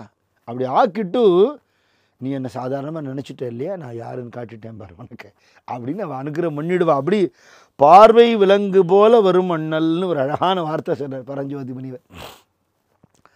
பார்த்த பார்வையால் இரும்புண்ட நீரன பருகும் தீர்த்தன். ஒரு பார்வை பார்த்தார். அந்த பார்வையால் என்ன ஆச்சுன்னா நல்லா கொதிக்கிற தோசைக்கல் மேலே சொட்டு தண்ணி விட்டால் என்ன ஆகுமோ அப்படி ஆயிடுத்துங்க. இரும்புண்ட நீரன பருகும் தீர்த்தன். நம்மளுடைய அத்தனை விதமான நீர்த்து போன விஷயங்கள், டைல்யூட்டட் மேட்டர்ஸ் எல்லாமே எவாபரேட் ஆகிடுறது அவர் முன்னாடி. தன்னையும் குருமொழி செய்ததும் தம்மை போர்த்த பாசமும் தம்மையும் மறந்து மெய்போத மூர்த்தியாய் ஒன்றும் அறிந்திலர் வாதவூர் முனிவர். வாதவூர் முனிவர்னு ஒரு பேர் கொடுக்குறார். இப்போ அவருக்கு ராஜாட்ட வேலை செய்கிறதோ என்ன அசைன்மெண்ட்டுக்காக வந்திருக்கோமோ எல்லாத்தையும் மறந்து விட்டார். அவ்வளோதான். தன்னுடைய சரீர பிரஜையே போயிடுத்த. முதல்ல தரிசனம் ஆச்சு, அதுக்கப்புறம் கண்ணால் பார்த்து கட்டாட்சம் பண்ணினார், அப்புறம் திருவடியை காட்டினார், அப்புறம் திருவடியை சூட்டினார், அப்புறம் திருக்கரங்களால் ஸ்பர்சித்தார், அதுக்கப்புறம் சூக்ஷ்ம பஞ்சாட்சர உபதேசமும் பண்ணிட்டார். முழுக்க ஆயிடுத்து. ஸ்பர்ச தீட்சை, கட்டாட்ச தீட்சை, வாச்சிக தீட்சை எல்லாம் பண்ணிட்டார். பூரணமாக ஆயிடுத்து. இப்போ தன்னை மறந்த நிலையில், பாசபந்தங்கள்லாம் நீங்கின நிலையில் ரொம்ப ட்ரேஸாக தான் அந்த ஜீவபோதமே இருக்குது. ஏன்னா அதுவும் போயிடுத்துனா அனுபவிக்கிற ஆள் கிடையாது. அனுபவிக்கிறதுக்காக அந்த ஒரு ட்ரேஸ் விட்டு வச்சுருக்கார் சுவாமி. அப்படிப்பட்ட நிலையில் இருக்கார். இப்போது சுவாமியோடைய அந்த கருணையை அப்படியே நினச்சி நினச்சி நினச்சி உருகி தான் அனுபவித்த அனுபவத்தை தான் மகான்கள் பாடல்களாக கொடுத்துருக்கா. அதுக்கு எப்படி தெரியுமா சொல்லுவா? மகாராஷ்டிரா சம்பிரதாயத்தில் ஒரு தேவாரமோ திவ்ய பிரபந்தமோ திருமந்திரமோ சொல்கிறோம்னா அது எப்படி சொல்லுவா? மகான்களோட உச்சிஷ்ட பிரசாதம்னு சொல்லுவா. அப்படின்னா என்ன அர்த்தம்? அவள் சாப்பிட்டதோட மிச்சம்னு அர்த்தம் இல்லையோ? அதே தானே. அவள் அனுபவித்தது போக அவள்கிட்டேருந்து வழிஞ்சது தான் பிரசாதம் இல்லையா? மாணிக்க வாசகரோட பிரசாதம் தானே திருவாசகம். அவர் எத்தனை வருஷத்துக்கு முன்னாடி இருந்தவர், நம்ம அவரை பார்த்ததில்லை, அவரோட அனுபவம் என்னன்னு நமக்கு தெரியாது. ஆனால் திருவாசகத்துக்கு உருகாதார் ஒரு வாசகத்துக்கும் உருகாருங்கிற மாதிரி கல்லை கனிவிக்கிற சக்தி அதுக்கு எங்கேருந்து வந்தது? அவர் அப்படி அனுபவிக்கலைன்னா நமக்கு கண்ணில் தண்ணி வருமா? நம்மளை மாதிரி ஒரு கல் மனசுக்கு கண்ணில் தண்ணி வருமானா அந்த அனுபவம் தானே அதுக்கு காரணம். சுவாமி அப்படியே அனுபவித்து அனுபவித்து அனுபவித்து உள்ளார்ந்து உருகி அப்புறம் தன்னை அறியாமல் வெளிப்படக்கூடிய வார்த்தையாம் அது. அவர் எப்படி அனுபவிச்சார்னு சொல்கிறார். தேனும் பாலும் தீங்கண்ணலும் அமுதுமாய் தித்தித்து ஊனும் உள்ளமும் உருக்க உள்ளொளி உணர்ந்து இன்பம் ஆனவாறு தேக்கி புறம் கசிவது ஒத்து அழியா ஞானவாணி வந்து இருத்தனள் அன்பர் தன்னாவில். சிவபுராணத்திலே கறந்த பால் கண்ணலுடுன்னு சொல்கிறார். நல்ல அருமையான பசும் பால், அதில் சுத்தமான தேன் கலந்து அதில் கருப்பஞ்சாறு கலந்து ஒரு ரெசிபி ஒன்று சொல்கிறார். அது அப்படியே அமுதமாக தித்திக்கிறத, அது சரீரம் உள்ளம் எல்லாம் தித்திக்கிறது. அப்படியே அந்த ஆனந்தத்தில் உருகிறது. அப்படியே உள்ளுக்குள்ள அந்த திவ்ய தேஜஸ் தெரியறது. அது உள்ளுக்குள்ளே இருக்கிற தேஜஸும் அந்த இனிமையும் அவர் அறியாமல் கசிந்து லீக்காகி வெளியில் வருது அப்படிங்கிறார். கசிவது. இந்த நிலையில் ஐயோ இவன் தன்னில் அனுபவத்தை சொல்கிறதுக்கு ஆசைப்படுறானேன்னு சுவாமி நினச்சி சரஸ்வதிக்கு ஆக்ஞை பண்ணினாரா. அவன் நாக்கில் வந்து உட்காண்டாங்க. அவன் ஏதோ சொல்லணும்னு ஆசைப்படுறான் அப்படின்னு அவனுக்கு நாக்கில் வந்து உட்காந்துக்கோ அப்படின்னு சொல்ல அவர் சொல்கிறாருங்கிறார். இந்த ஸ்வீட்டு ராமலிங்க சுவாமிகள் இன்னொரு ஸ்வீட்டு சொல்கிறார், ஒரு ரெசிபி. தனித்தனி முக்கனி பிழிந்து வடித்து ஒன்றாய் கூட்டி, மா பலா வாழை இல்லையா, முக்கனி ஸ்பெஷல் தான். இதை ஒன்றா போட்டு விவஸ்தை இல்லாமல் அடிக்கப்படாதான். தனித்தனியாக பிழிஞ்சு, ஏன்னா ஒன்றுத்தில் நார் இருக்கும், ஒரு பழத்தோட தன்மை ஒரு மாதிரி, அது தனித்தனியாக பிழிஞ்சுட்டு அப்புறம் மிக்ஸ் பண்ணணுமா, அதை ஃபில்டர் பண்ணணுமா. தனித்தனி முக்கனி பிழிந்து வடித்து ஒன்றாய் கூட்டி, அதில் நாட்டு சக்கரை சர்க்கரையும் குண்டு கற்கண்ட பொடி பண்ணி கற்கண்டின் பொடியும் மிக கலந்தே இனித்த நரும் தேன் பெய் தனித்த நரும் தேன், நல்ல அருமையான தேன் அது அதில் விட்டு பசும்பாலும் தெங்கின் தனிப்பாலும், அருமையான பசும்பால், அப்புறம் என்ன இளநீர் தேங்காய் பால், அது கலந்து சேர்ந்தொரு தீம் பருப்பிடியும் விரவி, நல்ல பருப்பை பொடி பண்ணி அதில் போட்டு, வேர்க்கடலை மாதிரி பருப்புகள் பொடி பண்ணி போட்டு விரவி இனித்த நறு நெய் அலைந்தே, அடுப்பில் வச்சு நல்ல நெய் விட்டு இளஞ்சூட்டின் இறக்கி எடுத்த சுவை கட்டியினும் இனித்திடும் தெள்ளமுதே. என்ன அழகு இல்லையா? எவ்வளவு அனுபவிச்சிருந்தா அப்படின்னா ஒரு பாட்டு எழுத முடியும். இந்த ஸ்வீட் எப்படி இருக்குமோ இதை விட ஸ்வீட்டு சுவாமி அப்படிங்கிறார். அனித்தமர திருப்பொதுவில் விளங்கு நடத்தரசே அடிமலர்க்குள் சொல்லணியாம் அலங்கள் அணிந்தருளே. அப்படி அந்த ஸ்வீட்னஸ், அந்த மாதுரியம் அப்படியே அனுபவிக்கிறார். அந்த அனுபவம் அவர் நாக்கிலேருந்து வெளிப்படணும்னு சுவாமி சங்கல்பிச்சதுனால சரஸ்வதி வந்து அவருடைய நாக்கில் அமர்ந்து கொண்டாள் அப்படின்னு சொல்கிறார். இந்த இடத்துல நம்ம திருவாச்சகம் சொல்ல ஆரம்பிக்கணும். அந்த திருவாச்சகத்தை ஏற்கனவே நம்ம பெரிய புராணம் சொன்னபோது சிவபுராணம் கொஞ்சம் சொல்லியிருந்தோம். இப்போவும் கொஞ்சம் தான் சொல்ல முடியும். ஏன்னா அது ஒரு தனி சப்ஜெக்ட், தனியாக ஆழமாக அனுபவிக்க வேண்டிய விஷயம். இந்த ஒரு ஸ்வீட்டு பார்த்தோமே, இந்த மாதிரி எவ்வளோ ஸ்வீட் இருக்குது அதில், அதெல்லாம் அப்படி பொதுவாக சொல்ல முடியாது. ஆனால் கால அவகாசத்தினால பரஞ்சோதி முனிவர் அனுபவித்த அளவுக்கு மாணிக்க வாசகர் சரித்திரத்தை தான் நம்ம சொல்ல போகிறோம். ஆனாலும் அவர் வாக்கில் சரஸ்வதி உட்கார்ந்து கொண்டாள்னு சொல்லும் பொழுது அதில் ஏதாவது ஒன்று சொல்கிறதுக்கு நம்ம கடமைப்பட்டிருக்கோங்கிறதுனால அதை வகைப்படுத்தின பெரியவாள்லாம் என்ன சொல்கிறா, பாராயண கிரந்தம்னு வரும்போது இது முதல்ல இது அப்புறம்னு அதை வரிசை பண்ணியிருக்கா. அவர் எதை முதல்ல எழுதினார் எதை அப்புறமா எழுதினார்னு சொல்கிறதுக்கு இல்லைன்னு ஒரு அபிப்பிராயம் இருக்குது. ஆனால் ஒருமித்த அபிப்பிராயமாக சிவபுராணம் தான் அவர் முதல்ல எழுதினார்னு சொல்கிறது சுவாமி எதிர்க்க. ஏன்னா சிவபெருமானே குருவாக வந்து சூக்ஷ்ம பஞ்சாட்சரம் உபதேசம் பண்ணியிருக்கனால நமசிவாய வாழ்க நாதந்தாழ் வாழ்க இமைப்பொழுதும் என் நெஞ்சில் நீங்காதான் தாழ்வாழ்கள்னு தான் ஆரம்பித்தார்னு சொல்கிறா. சிவநாமம் வாழணும்னு என்ன அர்த்தம் அப்படின்னு சொன்னால் அங்கங்கே ஃப்ளெக்ஸு பேனர் வைக்கணும்னு அர்த்தம் இல்லை. நாமம் யார்கிட்ட வாழறதோ அவா வாழணும்னு அர்த்தம்.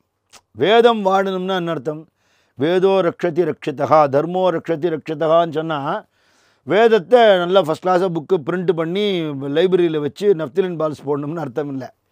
அது யார்கிட்ட இருக்கோ அவளுக்கு சேவை பண்ணி அவளை போஷிச்சா வேதம் போஷிக்கப்படும். அப்படி நாமம் சொல்லக்கூடிய அடியார்களுக்கு நம்ம என்ன கைங்கரியம் பண்ணுறோமோ அவளான நாமம் பரவி நாட்டுக்கு க்ஷேமம் உண்டாகுங்கிறதுனாலே நமசிவாய நாமம் வாழ வேண்டும், நாமாவினாலே உலகம் வாழ வேண்டும், அந்த நாமாவினால உலகத்தை வாழ்விக்கக்கூடிய அடியார்கள் வாழ வேண்டும். நமசிவாய வாழ்கங்கிறதுக்கு அவ்வளோ அர்த்தம் சொல்லிகிட்டே போகலாம். ஆரம்பமே பகவான் நாமாவிலேருந்து ஆரம்பிக்கிறார். அவர் வேத சாரம் அந்த நாமந்தாங்கிறதுனால நமசிவாய வாழ்க. இது எனக்கு உபதேசம் பண்ணின சாட்சாத் பரமேஸ்வரனே குருநாதனாக வந்தார். அதனால் நாதன் தாழ் வாழ்க. நாதன்னா தலைவன் அர்த்தம். குருநாதன் ஏதோ வந்தார், அனுகிரகம் பண்ணினார், ரொம்ப நன்னா இருந்தது அந்த எக்ஸ்பீரியன்ஸு. அதுக்கப்புறம் நான் என்னுடைய ரொட்டீன் லைஃபுக்கு வந்துட்டேன்னு இல்லாமல்படி இமைப்பொழுதும் என் நெஞ்சில் நீங்காதான் தாழ்வாழ். இனிமேல் என் வாழ்க்கையில் வேறு எதுக்கும் எண்ணம் இல்லை ஒரு க்ஷண நேரம் கூட. ஜியு போப்போட லெட்டர் பேடில் பிரிண்ட் ஆகிருக்குமா அந்த வார்த்தை. அவர் எதுக்கோ வந்தார் பாவம், என்னமோ ஆயிட்டார் கடைசியில் இல்லையா. ஜஸ்டின் அபார்டுங்கிறவர் அப்படி தான் மகாராஷ்டிரா சைடில் கன்வர்ஷனுக்கு he got converted to Vitthal bhakti. அந்த மாதிரி ஜியு போப்பு மாணிக்க வாசகரோட பக்தராக போய் அவருடைய லெட்டர் பேட்டையே இமைப்பொழுதும் என் நெஞ்சில் நீங்காதான் தாழ்வாழ்கன்னு எழுதியிருக்குமா.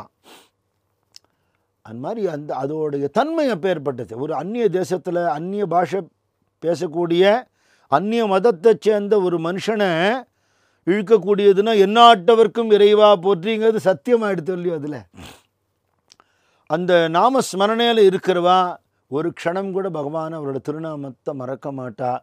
அதனால் அவளுக்கு எமைக்கிறதுக்கு கூட அவசியம் இல்லை, கண் கொட்டுற அவசியம் இல்லை. அந்த மாதிரி ஞானிகளுக்கு தூக்கமும் வராது. அவள் எப்போவுமே அந்த ஈஸ்வர தியானத்திலே இருந்துட்டுருப்பா. கோகழி அப்படின்னு சொல்லக்கூடியது ஆவுடையார் கோவில் தான். கோ அப்படின்னு சொன்னால் கோ தான் தமிழில் கோன்னு சொல்கிறோம். தமிழில் கோன்னு சொன்னால் ராஜான்னு அர்த்தம். கோ தான் தமிழில் கோன்னு சொல்கிறோம். அந்த ஆவுடையார் கோவில் தான் கோகழி. ஆண்ட குருமணி தன் தாழ்வாழ்கன்னு குருவுக்கெல்லாம் மணியாக இருக்கக்கூடிய சிவபெருமானே இங்கே வந்திருக்கார். அது சிவரத்னம், இது சிஷ்ய ரத்னம். வாக்குலேருந்து வரக்கூடியது வாக்கு ரத்னம். அப்படி வருது. சித்வானந்த சுவாமிகள் சொல்கிறார், ராஜாவுக்கு சமமாக ஆட்சி பண்ணின்றதுனால அவர் புவி ராஜா, சுவாமி எதிர்க்க பாட்டு பாடினார் கவிராஜா. அப்புறம் சிவபெருமானுடைய பக்தி அந்த வாழ்க்கையே தன் வாழ்க்கைன்னு மாற்றின்றார், அதனால் தவராஜா. அதுக்கப்புறம் சுவாமி அவருக்கு கொடுத்தார் ஒரு பட்டம் பக்தராஜான் அப்படிங்கிறார். இவ்வளவும் மாணிக்க வாசகர் பாத்திரம் ஆயிட்டார் இல்லையா. அதனால் அங்கே குருமணியாக இருக்கக்கூடிய சுவாமியுடைய திருவடி குருமணி தன் தாழ்வாழ்க. சில பேர் குருமணி மனிதன்னு சொல்லுவா. படிக்கிற வேகத்தில் என்னதானே நகாரம்லாம் நமக்கு வரமாட்டேங்கிறது இப்போது. அதனால் குரு மணி தன்கிறது கரெக்டான டெக்ஸ்ட்டு. குரு மனிதன்னா தப்போன்னு பார்த்தா இந்த சரித்திரத்தில் மனிதனாக தான் வந்திருக்கார், மனுஷ வடிவத்தில் தான் வந்திருக்கார், சிவரூபமாக வரல. இவருக்கு தான் அது தெரிஞ்சதை தவிர பார்க்குறவாளுக்கு யாரோ சிவனடியார் மாதிரி இருக்கார். நம்ம கண்ணெதிர்க்க மனுஷ வடிவத்தில் வர மகான்களை பார்க்குறோமே, ஈஸ்வர சுரூபமாக இருக்கா இல்லையா. ஆகமமாகி நின்று அன்னிப்பான் தாழ்வாழ்கங்கிறதுல அன்னிப்புங்கிறதுக்கு தித்திப்புன்னு ஒரு அர்த்தம் சொல்கிறார். சித்வானந்த சுவாமிகள் சொல்கிறார், ஒருத்தருக்கு ஒருத்தரை கண்டா பிடிச்சி போயிடுத்துன்னா அவள் சம்பந்தப்பட்ட விஷயங்கள் எல்லாம் இவாளுக்கு பிடிக்குங்கிறார். பொதுவாக அந்த தெய்வீக அன்புங்கிற பிரேம பக்தி நம்மளுடைய ஜட புத்திக்கு எட்டாது. ஆனால் நமக்கு புரியறதுக்கான ஒரு எக்ஸாம்பிள் கொடுப்பாள். காப்பி குடிச்சிட்டு தேவாமிர்தமாக இருக்குன்னா எந்த தேவலோகத்துக்கு போய் அமிர்தம் குடிச்சிருக்கோம் நம்ம? நமக்கு தெரிஞ்சதா டிகிரி காப்பி ஒன்று தான். நமக்கு அந்த மாதிரி தான் எக்ஸாம்பிள் கொடுக்க முடியும். அதனால் மனுஷ காதலை தான் அதுக்கு உதாரணமாக சொல்கிறா. இது அழியக்கூடிய விஷயத்தில் இருக்கிற ஈடுபாடு. ஆனால் அந்த ஈடுபாடோட தீவிரத்தை மட்டும்தான் எடுத்துக்கணும், அந்த ஈடுபாடு எடுத்துக்கக்கூடாது. நாயகா நாயகி பாவம்னு சொல்லக்கூடியதில் தனக்கு பிடிச்சவர் தனக்கு பிடிச்சவள் அவள் உபயோகித்த பொருள்கள் அவளை பற்றின ஒரு விஷயம், அவாட்டேந்து வந்த ஒரு லெட்டர் அப்படின்னா அந்த ஆள் எவ்வளோ ஆசைப்படுவான் இல்லையா. சித்வானந்த சுவாமிகள் சொல்கிறார், பிரியமாக இருக்கிறவா மேலே இருக்கிற பிரியம் அவள் சம்மந்தப்பட்ட விஷயத்தில் இருக்கிறாப்பில் ஆகமங்கிறது பரமேஸ்வரனை பற்றி சொல்கிறது. அந்த ஆகமத்தை பார்த்தால் ஒரு சிவபக்தன் அழுவான். ஏன்னா என் சுவாமியை பற்றி நான் சொல்லியிருக்கேன், என் சுவாமியை பற்றினா அதில் பாடியிருக்கு, இல்லையா? அது கிரந்தம், ஒரு புக்குன்னு நம்ம தள்ளிட மாட்டோம். அந்த கிரந்தத்தில் யாரை பற்றி சொல்லியிருக்கு? நமக்கு உயிருக்கு உயிராக இருக்கிறவரை பற்றி சொல்லியிருக்கு. ஆனால் ஆகமமாகி நின்று அன்னிப்பான் தாழ்வாழ்கிற இன்னொரு வார்த்தை இருக்குது. அண்ணுதல் அப்படிங்கிறதுக்கு அணுக்கம்னு ஒரு அர்த்தம் உண்டு. சுவாமி எங்கேயோ இருக்கிற சுவாமியை நம்ம கிட்ட கொண்டு வந்து சேர்க்கறது இந்த ஆகமந்தான். இப்படி தாண்டா பூஜை பண்ணணும், பண்ணினா சுவாமியை நீ தொட்டு அனுபவிப்ப, சுவாமி அருள் உனக்கு கிடைக்கும், உள்ளுக்குள்ளே சுவாமியை பார்ப்பேன்னு எட்டாவது இருக்கிற சுவாமி எட்டும்படியாக பண்ணுறது இந்த ஆகமம். அது தித்திக்கவும் செய்யும், நெருக்கவும் வைக்கும். அதனால் அண்ணாந்து பார்க்கக்கூடிய பொருளை அண்மையில கொண்டு வைக்கிறது. அதனால் ஆகமமாகி நின்று அன்னிப்பான் தாழ்வாழ். ஏகன் அநேகன் இறைவனடி வெல்கன்னு ஒரே ஒரு பொருள் தான் இருக்குது. ஏகமேவ அத்விதீயம்னு சொல்கிறா இல்லையா? ரெண்டு கிடையாது, இருக்கிறது ஒன்று தான். அது அத்தனையாக இருக்கு இல்லையா?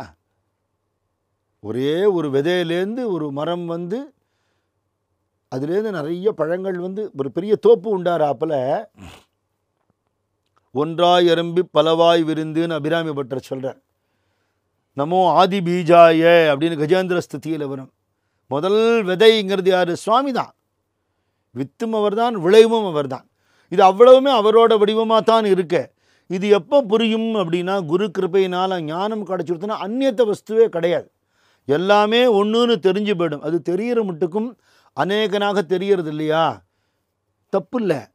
நம்ம எல்லாமே சுவாமியாக உணர முடியல, சுவாமிங்கிற நாலேஜாவது நமக்கு இருக்கட்டும், பாவம் வர்ற அன்னைக்கு வரட்டும்.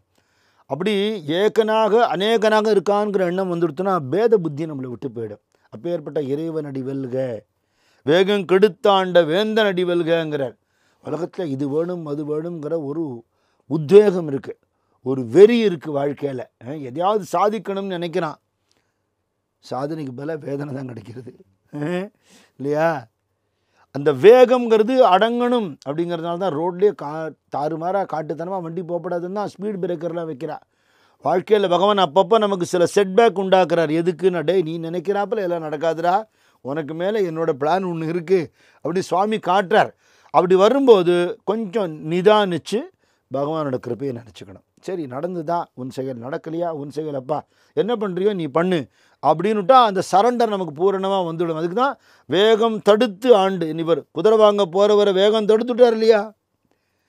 குருந்த மரத்தில் சுவாமியை பார்க்கலன்னா அவர் பாட்டு ராஜாவோட அசைன்மெண்ட்டை பண்ணிட்டு போயிட்டே இருக்க போகிறார். திரும்பியும் ஊருக்கு வந்து சுவாமி சுந்தரேஸ்வரர் தரிசனம் பண்ணி எனக்கு என்றைக்கு கிருப்பை கிடைக்குமோ அப்படின்னு உட்காந்துருக்க போகிறார். கிடைச்சுடுத்து வேகம் தடுத்துட்டார். வேகம் போய் என்ன வந்துடுத்து? விவேகம் வந்துடுது இல்லையா? இனிமேல் மறுபிறப்பு இல்லாதபடி பண்ணிட்ட பிறப்பருக்கும் பெஞ்சகன் தன் பெய்கள்கள் வெல்கங்கிற. பிறப்புங்கிறது எப்போ இல்லாமல் போகும்னா, பிறப்புக்கு மூலம் வந்து ஆசை. எத்தனை ஆசைப்படுறோமோ அத்தனை பிறவி. அப்போ ஆசை நீங்கினால் பிறவி நீங்கிடும்னு சொல்கிறா. ஆசை நீங்கிறதுக்கு என்ன வழின்னு கேட்டால் மகான்கள் அழகான வழி சொல்லித்தரா. ஆசைப்படாமலாம் இருக்க முடியாது, ஆனால் சும்மா பேச்சு. சத்சங்கத்துக்கும் பகவானுக்கும் குரு சேவைக்கும் ஆசைப்படு இல்லையா? அப்படி ஆசைப்பட்டுட்டேன்னா இந்த ஆசை கொஞ்சம் கொஞ்சமாக போயிடும். அப்படி தான் பண்ண முடியுமே தவிர எடுத்தவுடனே ஆசை அறுக்கிறதுங்கிறது நடக்கிற காரியம் இல்லை. ஆசை அருமின் ஆசை அருமின் ஈஸ்வரோடாகினும் ஆசை அருமின்னு விட்டார். அது ரொம்ப அட்வான்ஸ் ஸ்டேஜ். அல்ப ஆசைகளை விட்டுட்டு சுவாமிகிட்ட ஆசை வச்சுக்கோ. ஒரு அழகை ரசிக்கணும், சுவாமியோட அழகை ரசி. எதாவது நன்னா சாப்பிடணும், சுவாமிக்கு நைவேத்தியம் பண்ணிட்டு சாப்பிடு. எல்லாத்தையும் டைவர்ட் பண்ணி டிவினிட்டியோட கலந்து விட்டா அந்த ஆசையோட சுபாவம் மாறிடும் அப்படின்னு சொல்லி அந்த சிவபுராணம்னு சொல்கிற விஷயத்தில் அது ஒரு புராணம் இல்லை. பரமேஸ்வரன் வந்து மன்மதனை எரிச்சார், திரிபுர சம்ஹாரம் பண்ணி, அது மாதிரி சிவலீலைகள் வரக்கூடியதாக இல்லை. ஒரு புராணம்னு சொன்னால் எந்த சுவாமியை பற்றி சொல்ல சுவாமியுடைய அவதாரம் அவர் பண்ணின லீலைகள் வரணும் இல்லையோ. இதில் அப்படி இல்லை. இது எப்படி இருக்குது? ஒரு ஜீவன் சிவமாக மாறுவது தான் சொல்லப்பட்டிருக்கு. அப்படி மாற முடியுங்கிறார் அவர் இல்லையா? கல்லாக இருந்து புல்லாக இருந்து பூண்டாக இருந்து எல்லாம் சொல்கிறார் அவர். இப்படி இருந்து எல்லா பிறப்பும் பிறந்து இழைத்தேன்கிறார். அந்த லிஸ்ட்டில் பார்த்தா தேவராய் கணங்களாய் அப்படின்னா அப்படியும் இருந்தப்பறம் தான் இந்த ஜென்மா கிடைக்கும். இப்போ மனுஷ ஜென்மாங்கிறது தேவ ஜென்மாவுக்கு முன்னாடியா பின்னாடியா அப்படின்னு நமக்கு ஒரு குழப்பம் வருது இல்லையா? அதில் இதுக்கு ஆன்சர் இருக்குது. என்ன? சாதாரண லௌகீக மனுஷ ஜென்மாங்கிறது இந்த புல் பூண்டு மிருகம் பட்சியிலேருந்து இந்த கிரமத்தில் வந்துடும். அதில் ஏற்படுற புண்ணிய பாவத்துக்கு ஏற்ற மாதிரி ஏறுறதும் இறங்குறதுமா பரமபதத்தில் விளையாடுறாப்புல வரும், ஏறி இறங்கி. அதுக்கப்புறம் புண்ணியம் எல்லாம் பண்ணி புண்ணியத்தோட பலனை அனுபவிக்கிறதுக்கு தேவனாகவும் ஆகி அதுக்கப்புறம் மனுஷனாக பிறக்கிற பிறவி தான் பக்த ஜென்மா. சாதாரண மனுஷன் வேற, பக்தன் வேற. சாதாரண மனுஷன் வேற, ஞானி வேற இல்லையா?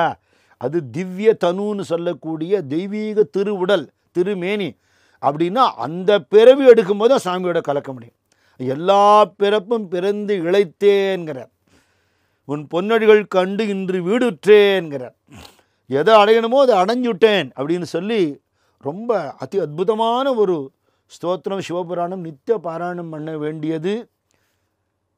விநாயகர் கவலை பற்றி ஞானானந்த சுவாமி சொன்னார், அது இதுக்கும் பொருந்தும். மாணிக்கவாசகர் சொல்கிறார், சொல்லிய பாட்டின் பொருள் உணர்ந்து சொல்லுவருங்கிறார். எடுத்தெடுப்பில் அது வராது, சொல்லுவர் தான் முதல்ல, அப்புறம் பொருள் உணர்ந்து சொல்லுவர். சுவாமி சொன்னார் விநாயகர் கவல் படித்தா போரும் அப்படின்ட்டார். சும்மா மனப்பாடம் பண்ணி படி பரவாயில்ல, ஒரு அபியாசம் தானே. எடுத்தெடுப்பில் அந்த மாதிரி வந்துட முடியுமா? தினம் சொல்லணும்னு ஒரு பழக்கம் ஏற்படுத்திண்டா சொல்ல சொல்ல சொல்ல சொல்ல தானே it will reveal itself. அதுக்குள்ளுக்குள்ளே இருக்க ரகசியத்தை நம்ம அறிவினால் தட்ட முடியாததை அது அருளால் நம்மளை தட்டும். படிக்க படிக்க படிக்க ஓ இப்படி எழுதியிருக்காரா, இப்படி எழுதியிருக்காரா, இப்படி எழுதியிருக்காரா அப்படின்னு ஒரு ஸ்தோத்திரத்துக்கு எத்தனை பேர் எத்தனை விதமான வியாக்கியானம் பண்ணுறா இல்லையா? அவ்வளவு விஷயங்கள் அதுலேருந்து வெளியில் வரும். அப்படி நித்திய பாராயணம் பண்ணக்கூடிய அதி அற்புதமான திருவாச்சகத்தோட ஒரு சாரம்னே சொல்லலாம். சிவபுராணம் அற்புதமாக அனுகிரகம் பண்ணினார். அந்த திருவாச்சகத்தோட அமைப்பில் போற்றி திரு அகவல்னு ஒன்று சொல்கிறார். சுவாமியை ஸ்துதி பண்ணினார்னு வரும்போது அந்த ஸ்துதியை நம்ம சொல்கிறதுக்கு கடமைப்பட்டிருக்கோம். மெய்தரு வேதியனாகி வினைகட கைதரவல்ல கடவுள் போற்றி, ஆடக மதுரை அரசே போற்றி, கூடல் இலங்கு குருமணி போற்றி, தென் தில்லை மன்றினுள் ஆடி போற்றி, இன்று எனக்கு ஆரமுதானாய் போற்றி, மூவா நான்மறை முதல்வா போற்றி, சேவார் வெல்கொடி சிவனே போற்றி, மின்னார் உருவ விகிருதா போற்றி, கல்நார் உரித்த கனியே போற்றி, காவாய் கனக குன்றே போற்றி, ஆவா என் தனக்கு அருளாய் போற்றி, படைப்பாய் காப்பாய் துடைப்பாய் போற்றி, இடரை களையும் எந்தாய் போற்றி, ஈஷா போற்றி, இறைவா போற்றி, தேசப்பளிங்கின் திரளே போற்றி, அரசே போற்றி, அமுதே போற்றி, விரைசேர் சரண விகிருதா போற்றி, வேதி போற்றி, விமலா போற்றி, ஆதி போற்றி, அறிவே போற்றி, கதியே போற்றி, கனியே போற்றி, நதிசேர் செஞ்சடை நம்பா போற்றி, உடையாய் போற்றி, உணர்வே போற்றி. அப்படியே சுவாமி சன்னிதானத்தில் நின்று தன்னை மறந்து போற்றி போற்றி போற்றின்னு அவர் கதறதை நம்ம பார்க்கணும். ஏன்னா கல்நார் உரித்த கனி, கல்லில் நார் உரிக்கிறது வேலை. அப்படி கல்லில் நார் உரிக்கிற சமாச்சாரம் தான் எங்கிட்டேருந்து பக்தி வருது. ஆனால் நீ சிவப்பழமாக இருக்க இந்த கல்லையும் நார் உரித்து கனியாக்கி விட்டியப்பா, இது ஒன்றால் தானே முடியும். முதலாளி சித்தராக வந்து நிறைய திருவிளையாடல் பண்ணினார்னு சொல்கிறா. கல்யாணிக்கு கரும்பு கொடுத்த லீலையெல்லாம் பார்த்தோமே நாம. அது பெரிய விஷயம் இல்லை. எனக்கும் பக்தி வந்துவிடுத்தே, என் கண்ணிலேருந்து தண்ணி வருதே, எனக்கும் சிவமேன்னு சொல்ல தோன்றதே, இது பெரிய அதிசயம் இல்லையா? தேசப்பளிங்கின் திரளே போற்றிங்கிறார். அப்படின்னா மகா தேஜஸ்வியா சுத்த ஸ்படிக சங்காசனாக ஸ்படிக ரூபமாக பகவான் பல பல பல பல பலன் இருக்காராம். அவர் அப்படியே வர்ணிக்கிறார். கடையேன் அடிமை கண்டாய் போற்றி, ஐயா போற்றி, அணுவே போற்றி, சைவா போற்றி, தலைவா போற்றி, குறியே போற்றி, குணமே போற்றி, நெறியே போற்றி, நினைவே போற்றி, வானோர்க்கு அரிய மருந்தே போற்றி, ஏனோர்க்கு எளிய இறைவா போற்றி, மூவேழ் சுற்றம் முரண் உரு நரகிடை ஆழாமே அருள் அரசே போற்றி, தோழா போற்றி, துணைவா போற்றி. தேவர்களுக்கும் அரிய சுவாமி, வானோர்க்கு அரியவன்கிறார், நமக்கு எளியவன்கிறார். தேவர்களுக்கு துர்லபமாக, பக்தனுக்கு சுலபமானவரா சுவாமி என்ன அவர் சொல்லி, அப்பேற்பட்ட பகவான் யாருன்னா நம்ம ஃப்ரெண்டுங்கிற, தோழா போற்றி, என்ன அழகு, துணைவா போற்றி, வாழ்வே போற்றி, என் வைப்பே போற்றி, முக்தா போற்றி, முதல்வா போற்றி, அத்தா போற்றி, அரணே போற்றி, உரை உணர்வு இறந்த உருவா போற்றி, விரி கடல் உலகின் விளைவே போற்றி, அருமையில் எளிய அழகே போற்றி, கருமுகிலாகிய கண்ணே போற்றி, மன்னிய திருவருள் மலையே போற்றி, என்னையும் ஒருவனாக்கி இருங்கழல் வைத்த சென்னையில் வைத்த சேவகா போற்றி. இந்த அடியார்களின் நடுவில் என்னையும் சேர்த்துண்டு, இவெல்லாம் எவ்வளோ தபஸ்விகள், ஞானிகள், தகுதி இருக்கா எனக்கு இவ பக்கத்தில் வர்றதுக்கு, என்ன வான்னு கூப்பிட்டு எனக்கு அனுகிரகம் பண்ணி உன்னுடைய அப்பேற்பட்ட வேதம் ஸ்துதி பண்ணுற திருவடி எடுத்து என் தலையில் வச்சியப்பா, உன்னுடைய இந்த திவ்யமான இந்த அழகை பார்க்கும்படியாக எனக்கு ஒரு பாக்கியத்தை கொடுத்தியப்பா. தொழுதகை துன்பம் துடைப்பாய் போற்றி, அழிவிலானந்த வாரி போற்றி, அழிவதும் ஆவதும் கடந்தாய் போற்றி, முழுவதும் இறந்த முதல்வா போற்றி, மானேர் நோக்கி மணாளா போற்றி, வானகத்து அமரர் தாயே போற்றி, பாரிடை ஐந்தாய் பறந்தாய் போற்றி, நீரடை நான்காய் திகழ்ந்தாய் போற்றி, தீயிடை மூன்றாய் திகழ்ந்தாய் போற்றி, வழியிடை இரண்டாய் மகிழ்ந்தாய் போற்றி, வெளியிடை ஒன்றாய் விளைந்தாய் போற்றி. பஞ்சபூதங்களில் ஒரு தன்மையாக எப்படி இருக்காருன்னு சொல்கிறார். ஸ்பர்ஷ சப்த ரூப ரசகந்த அப்படி 5ஆக இருக்கிறது, அப்புறம் 4ஆக 3ஆக ஒரு பூதத்துக்கு ஒரு குணம்னு இருக்கு இல்லையா, அவ்வளவாக சுவாமி இருக்கார் அப்படின்லாம் சொல்லி, ஆவது அழிவதுக்கெல்லாம் கடந்த நிலையில் நீ இருக்க. அப்போ உன்னை உணரணும்னு ஒருத்தன் ஆசைப்பட்டா, நான் இப்படி ஆகணுங்கிற எண்ணம் இல்லாதவனும் இன்னொருத்தர் அழியணுங்கிற எண்ணம் இல்லாதவனுமாக, ஆவது அழிப்பது எனக்கு இல்லாமல் போனாதானே ஆவது அழிப்பது தாண்டின ஒன்றை நான் அடைய முடியும். எனக்கு இவனை கண்டா பிடிக்கல, அவன் ஒரு வழி ஆகணும்னு நான் நினச்சிட்டேன்னா, நான் அப்படி ஆகணும் எல்லாம் உடம்பை பற்றியே நான் நினச்சிட்டு இருந்தேன். உன் அருள் எப்படி கிடைக்கும்? வெளியிடை ஒன்றாய் விளைந்தாய் போற்றி, அழிபவர் உள்ளத்து அமுதே போற்றி, கனவிலும் தேவர்க்கு அறியாய் போற்றி, நனவிலும் நாயேற்கு அருளினை போற்றி, இடை மருது உரையும் எந்தாய் போற்றி, சடையிடை கங்கை தரித்தாய் போற்றி, ஆரூர் அமர்ந்த அரசே போற்றி, சீரார் திருவையாரா போற்றி, அண்ணாமலையன் அண்ணா போற்றி, கண்ணாரமுத கடலே போற்றி, ஏகம்பத்துறை எந்தாய் போற்றி, பாகம் பெண்ணுரு ஆனாய் போற்றி, பராய்த்துறை மேவிய பரனே போற்றி, சிராப்பள்ளி மேவிய சிவனே போற்றி, மற்றுவோர் பற்று இங்கு அறியேன் போற்றி, குற்றாலத்தியம் கூத்தா போற்றி, கோகழி மேவிய கோவே போற்றி, ஈங்கோய் மலையம் எந்தாய் போற்றி, பாங்கு ஆர்பழனத்து அழகா போற்றி, கடம்பூர் மேவிய விடங்கா போற்றி.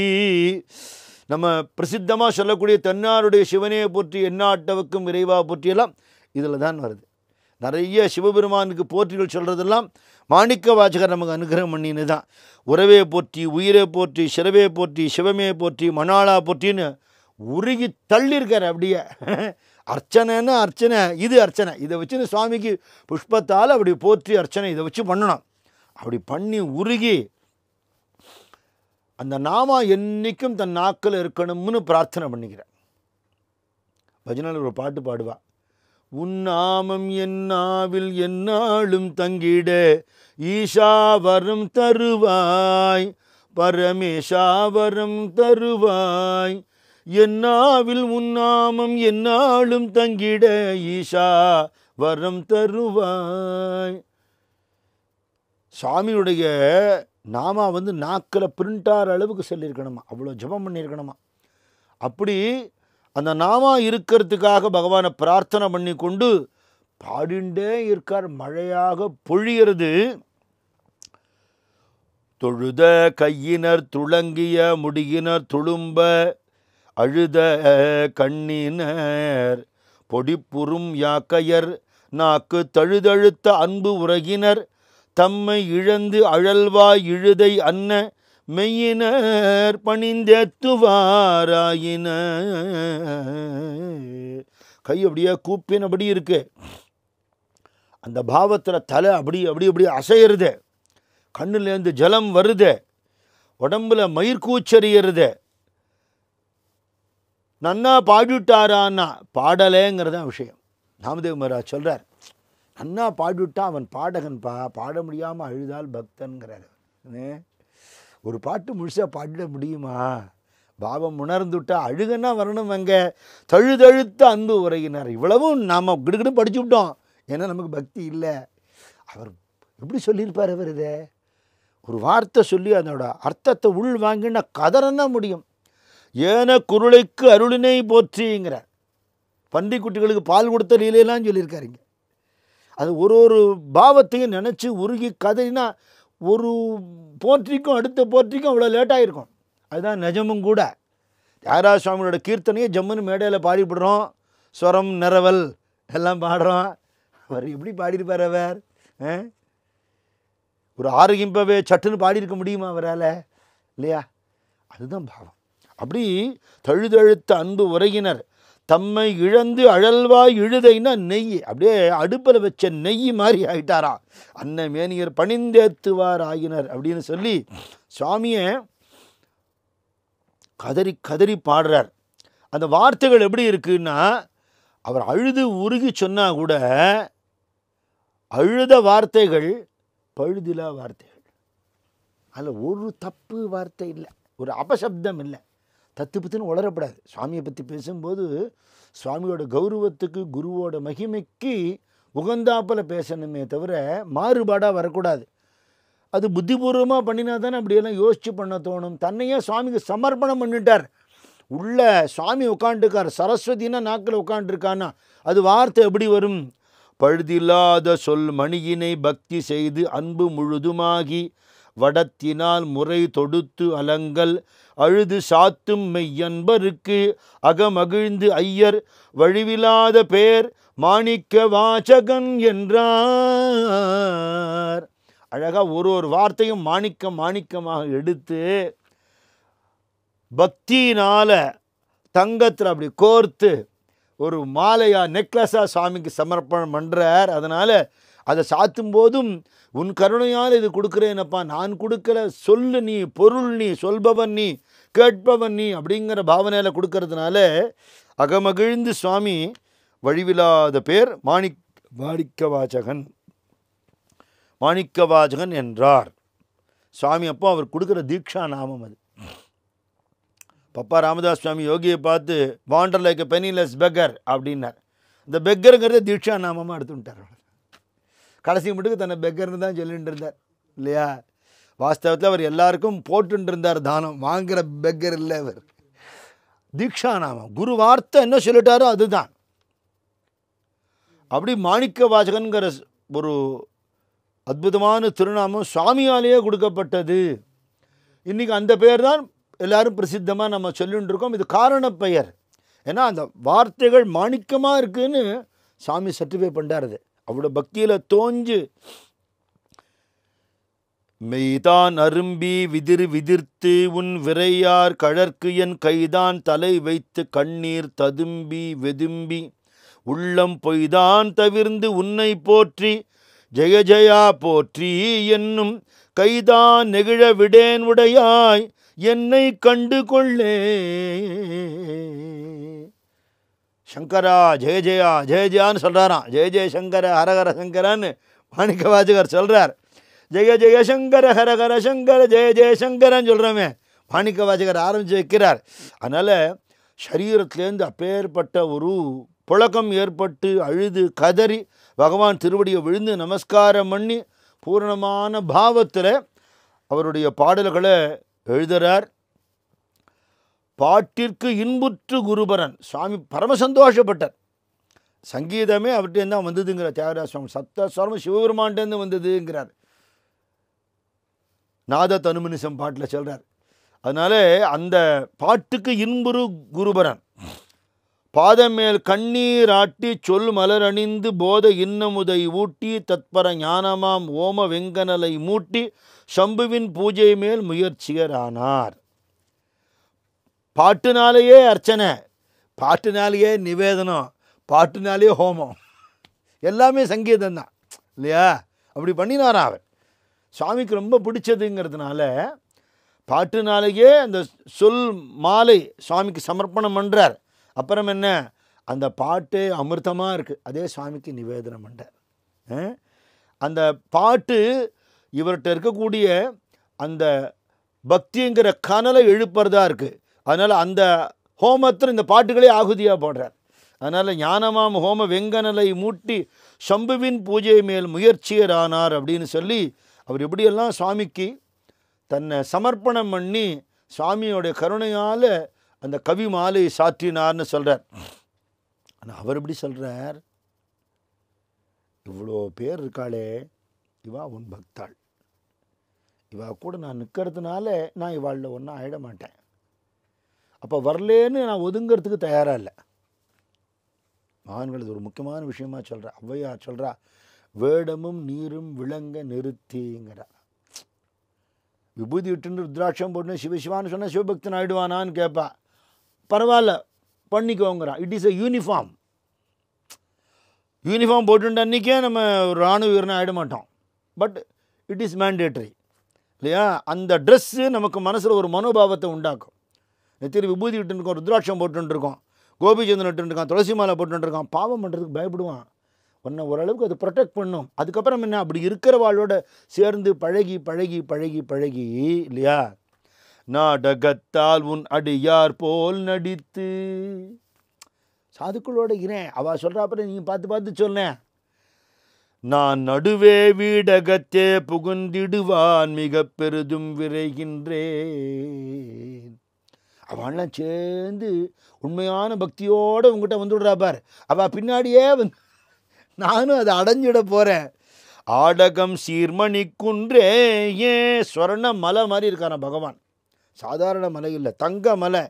இடையற அன்பு உனக்கு என் ஊடகத்தே நின்று உருக தந்தருள் எம்முடையானே.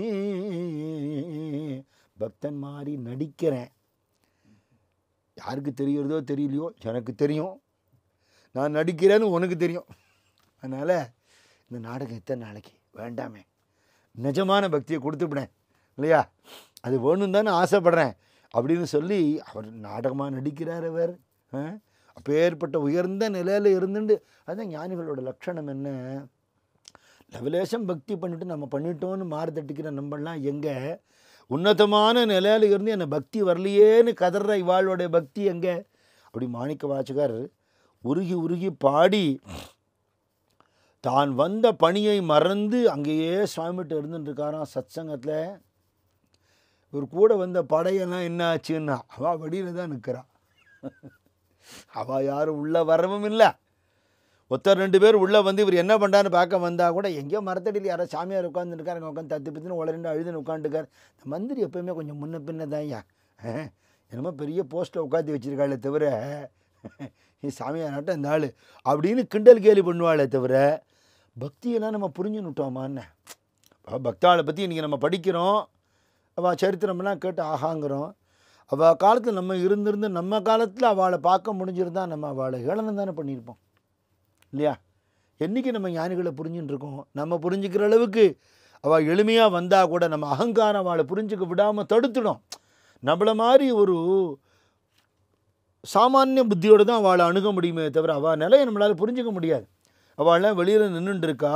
இவர் ஆசை வெம்பவ வாசனையற்று, வாசனைன்னு சொல்கிறது இந்த இடத்துல எப்படின்னா ஏற்கனவே அப்படின்னா கர்மாக்களோட பதிவுகள்ங்கிற வாசனாசன்னு சொல்லணும், வாசனா மலங்கள் அதெல்லாம் தீர்ந்து போய் மாணிக்க வாசகப்பிரான் தேசிகன் மாணவர் ஓதும் ஓசை ஆகம உபனிஷத பொருளெல்லாம் கேட்டு நேசம் அங்கு வைத்து இருந்தனர்.